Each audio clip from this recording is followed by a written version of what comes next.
Hello everyone, I'm Dan Fullerton and welcome back to Educator.com. In this lesson we're going to talk about rotational dynamics. Now our objectives include determining the angular acceleration of an object when an external torque or force is applied, determining the radial and tangential acceleration of a point on a rigid object, analyzing problems involving strings and massive or real pulleys, analyzing problems involving objects that roll with and without slipping, and applying conservation of energy to objects undergoing both translational and rotational motion. And as we go through this lesson, realize there aren't any real new fundamental concepts in this one. Really what we're doing is taking what we've done in the last few lessons, pulling them together and doing a bunch of sample problems, different applications of the things you've already learned. So with that, let's review a couple. First of all, kinetic translational energy is 1/2 mv squared, and the rotational analog is 1/2 I omega squared, where we have the moment of inertia times the square of the angular velocity. So the total kinetic energy, we have to add the translational and the rotational components together. So let's do an example here. We've got this disk of radius r which starts at rest and rolls down an incline of height h. Let's see if we can't find its velocity when it gets to the bottom, its speed. So as I look at it, a couple things I'm going to notice right away. We have a disk, and the moment of inertia of a disk rotating about its center of mass is 1/2 mr squared. So as we start our analysis here, we'll use a conservation of energy approach. Our initial kinetic energy plus our initial potential energy must equal our final kinetic energy plus our final potential energy.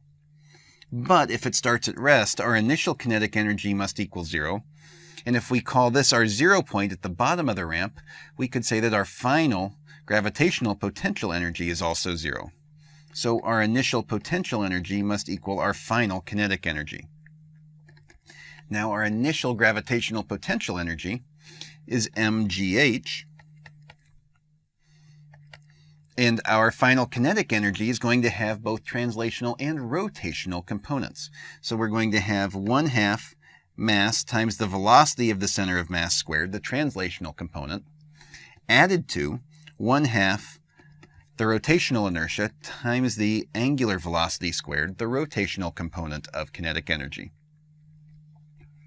And since we know that the moment of inertia of a disk rotating about its center is 1/2 mr squared, we could write this as mgh equals 1/2 m velocity center of mass squared. I'm just going to call that v squared from now on, plus 1/2 times 1/2 mr squared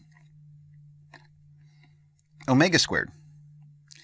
And it looks like we can factor the mass out of all of these, which implies then that gh equals v squared over 2 plus we'll have 1/4 r squared omega squared. But if you recall, v equals omega r, so r squared omega squared must be equal to v squared. This implies then that gh must be equal to, we have v squared over 2 plus we'll have v squared over 4, or gh equals 3/4 v squared, which implies then that v squared equals 4gh over 3. Or, solving for just the speed at the bottom of the incline, that'll be the square root of 4/3 gh. Using our rotational and translational skills, all to find the answer to this problem.